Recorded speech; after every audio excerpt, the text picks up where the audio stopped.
Bismillahirrahmanirrahim. Assalamualaikum warahmatullahi wabarakatuh. Selamat pagi semua. Cikgu harap awak semua berada dalam keadaan sihat di bulan Ramadan ni.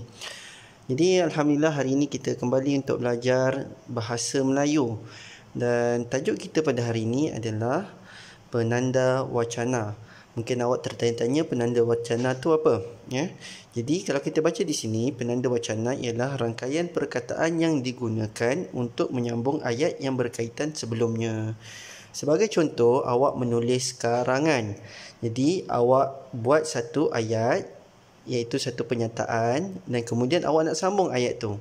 Jadi untuk mencantikkan sambungan tu, awak boleh gunakan penanda wacana untuk disambungkan ke ayat yang berikutnya, bergantung kepada bentuk hujah ataupun bentuk isi awak.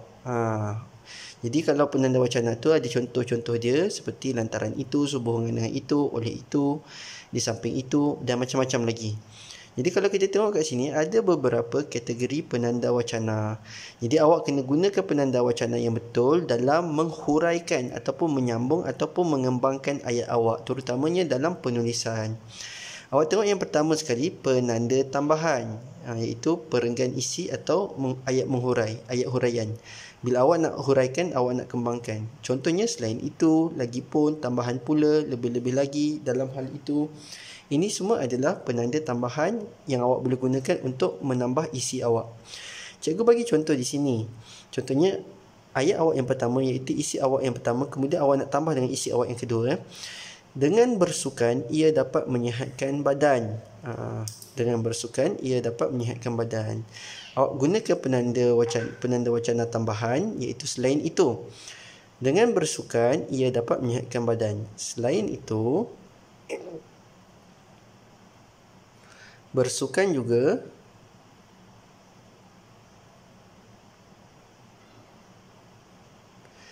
dapat mengisi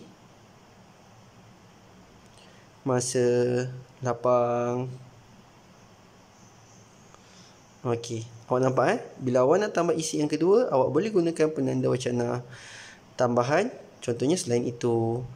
Awak boleh juga guna yang lain seperti tambahan pula, lebih-lebih lagi dalam hal ini. Contohnya dengan bersukan ia dapat menyihatkan badan. Tambahan pula, bersukan juga dapat mengisi masa lapang. Nampak? Boleh kan? Okey, kita pergi pada penanda wacana yang kedua, iaitu penanda wacana akibat, ayat huraian ataupun kesan sesuatu. Penanda wacana akibat ni digunakan apabila awak nak menceritakan akibat, kesan daripada satu keadaan. Kesan daripada poin awak yang pertama tadi. Antaranya ialah oleh itu, oleh hal yang demikian, implikasinya sebagai akibatnya. Kita tengok contoh dia di sini. Contoh dia yang cikgu dah tulis, isi yang pertama, apabila seseorang itu tidak mengamalkan pemakanan yang seimbang, dia berkemungkinan akan menghidap obesiti. Dia makan makanan yang tak seimbang, dia boleh gemuk. Kita tambah ayat ni. Contohnya kita gunakan implikasinya, kesan. Bila orang tu gemuk, apa jadi pada dia? Kita boleh gunakan penanda wacana mana-mana salah satu ni, tapi cikgu nak guna implikasinya. Implikasinya, orang yang obesiti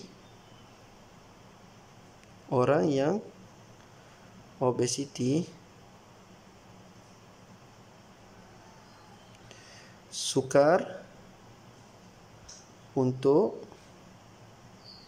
bergerak dan tidak aktif. Maksud ayat ni, bila orang tergemuk, kesan dia adalah orang gemuk itu dia sukar nak bergerak, dia susah nak bergerak ke mana-mana dan dia tidak aktif. Itu kesan daripada kegemukan. Jadi cikgu gunakan implikasinya, iaitu kesan daripada poin yang pertama tadi. Cikgu nak menerangkan dia, cikgu gunakan implikasinya. Nampak? Bila awak gunakan penanda wacana, ayat awak lagi teratur dan kemas dan cantik. Kita tengok penanda wacana yang ketiga, iaitu apabila awak nak memberikan contoh, kita gunakan penanda contoh. Nak bagi ayat contoh. Penanda wacana dia yang awak boleh guna pakai, umpamanya, contohnya, misalnya, terutamanya, khususnya. Yang ni kita guna yang paling mudah lah, contohnya. Ayat yang cikgu yang dah sediakan tadi, seorang yang bijak menguruskan masa akan selalu dihormati orang lain.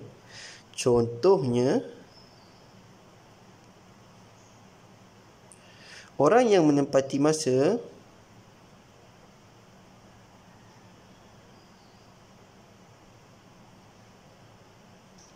akan selalu menepati janji. Akan selalu menepati janji. Orang yang menepati masa ni maksudnya bila dia berjanji nak jumpa pukul berapa, dia datang pada waktu itu. Jadi dia akan selalu dihormati. Jadi contoh ini adalah bila kita nak bagi contoh kepada isi kita yang pertama tadi, kita nak menerangkan contoh, kita boleh gunakan contohnya. Umpamanya pun boleh. Contoh kalau awak nak buat umpamanya, orang yang bijak menguruskan masa akan dihormati orang lain. Umpamanya orang yang menepati masa akan selalu menepati janji. Mana-mana awak boleh guna. Itu semua adalah sama penggunaan dia. Okey, ada banyak lagi ni. Kita tengok yang seterusnya, iaitu penanda penjelasan atau keterangan. Penanda penjelasan atau keterangan iaitu ayat huraian. Jadi penanda ini biasanya digunakan bila awak nak menghuraikan lagi. Contohnya awak nak masuk perenggan baru, awak boleh gunakan mana-mana huraian dia. Contohnya tegasnya. Awak boleh letak kat sini tegasnya. Contohnya awak gunakan tegasnya. Tegasnya dengan menjaga kebersihan rumah, dengan menjaga kebersihan rumah, kita dapat hidup dengan lebih sihat dan selesa. Tegasnya maksudnya apabila awak dah tulis banyak isi, awak nak menegaskan balik ataupun awak nak menerangkan dan menjelaskan balik isi awak boleh gunakan tegasnya ataupun awak boleh gunakan ringkasnya. Ini nak menjelaskan balik apa yang telah awak cerita pada perenggan pertama, kedua, ketiga dan sebagainya. Okey. Yang seterusnya, penanda masa atau turutan, iaitu kita nak buat turutan lah. Kalau ada turutan, kini, selepas itu, kemudian, pada masa sekarang, ini pun bergantung kepada apa yang awak tulis, apa isi awak. Contohnya kita guna benda yang paling mudah, iaitu selepas itu. Okey. Contohnya kita nak cerita tentang cara-cara untuk memasak nasi goreng. Sebagai contoh, memasak nasi goreng, awak boleh gunakan, contoh awak tulis ayat dia, masukkan minyak ke dalam kuali. Okey. Kemudian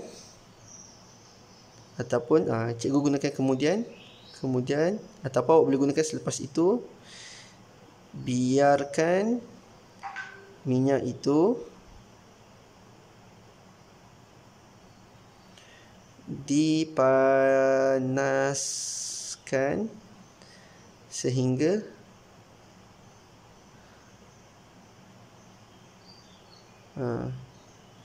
sesuai, ataupun biarkan minyak itu dipanaskan. Cukup sekat tu.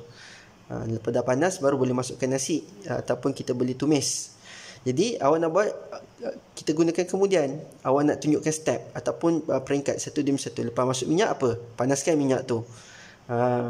Jadi awak boleh gunakan kemudian, ataupun awak boleh gunakan kini. Kini tak sesuai, selepas itu. Okay, itu antara yang sesuai lah. Okay, kita tengok yang seterusnya, penanda bandingan. Tengok muka surat sebelah ya. Penanda bandingan ni, macam biasa nama pun bandingan, bila kita nak membandingkan sesuatu. Kita gunakan penanda bandingan. Awak tahu ayat cikgu, harga bahan mentah di pasar itu murah. Apa contoh penanda bandingan? Namun demikian, walau bagaimanapun subuh gandang itu sebagai perbandingan sebaliknya. Contohnya kita guna namun demikian. Harga bahan mentah di pasar itu murah. Namun demikian,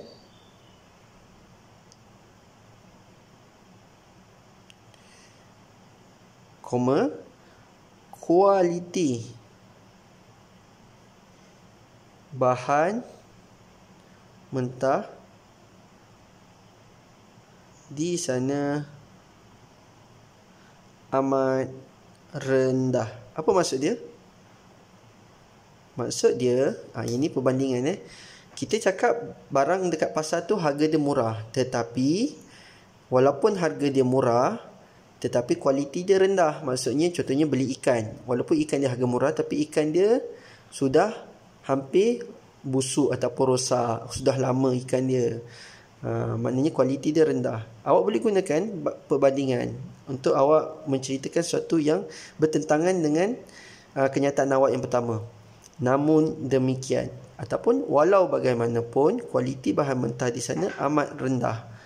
Itu namun demikian, penanda wacana perbandingan. Okey, kita teruskan penanda kesimpulan.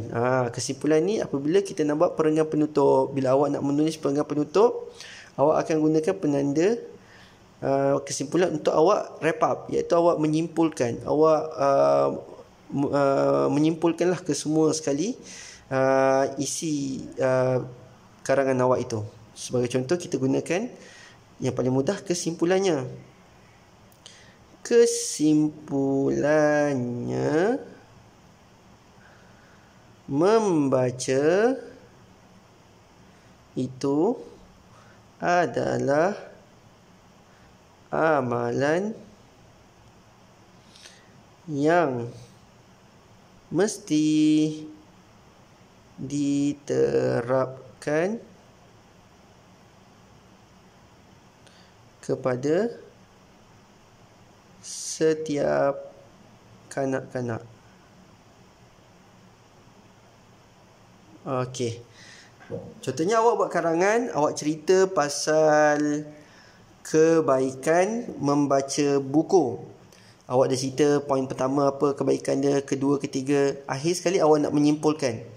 Awak tegaskan kat sini bahawa membaca tu kena diterapkan sejak usia kanak-kanak. Jadi awak boleh gunakan kesimpulannya ataupun akhirnya, intihannya, konklusinya, iaitu menyimpulkan keseluruhan isi yang telah awak tulis itu. Ini untuk perenggan penutup sahaja kebiasaannya. Okey, dan akhir sekali, penanda umum. Penanda umum ni ayat huraian ataupun ayat akhir perenggan isi atau penutup. Ini awak boleh guna bila-bila masalah, dia lebih umum. Contohnya justru, lazimnya, kebiasaannya, dengan itu, pada khidmat saya. Awak nak menjelaskan awak punya isi ataupun awak nak menutup perenggan, awak boleh gunakan ni. Kita gunakan justru. Justru kita hendaklah mematuhi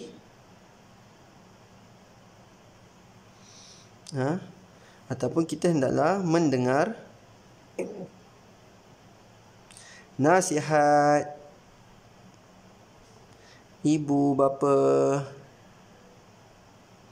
kerana mereka telah banyak berkorban membesarkan kita. Okey. Nampak? Awak menyimpulkan juga. Dia macam menyimpulkan juga, tetapi kebiasaannya dia gunakan di dalam perenggan-perenggan isi, iaitu untuk meringkaskan isi awak itu. Justru kita hendaklah mendengar nasihat ibu bapa kerana mereka telah banyak berkorban membesarkan kita. Awak boleh guna justru, lazimnya, kebiasaannya pun boleh juga. Jadi ini antara kategori-kategori ataupun jenis penanda wacana. Dan sekali lagi cikgu tekankan, penanda wacana ini akan menghasilkan satu karangan awak yang cukup baik, yang lebih sempurna lah. Maksudnya bila awak pergi dari satu isi, awak menulis dari satu isi ke isi yang lain, dia punya kesinambungan dia sangat cantik dan sangat baik.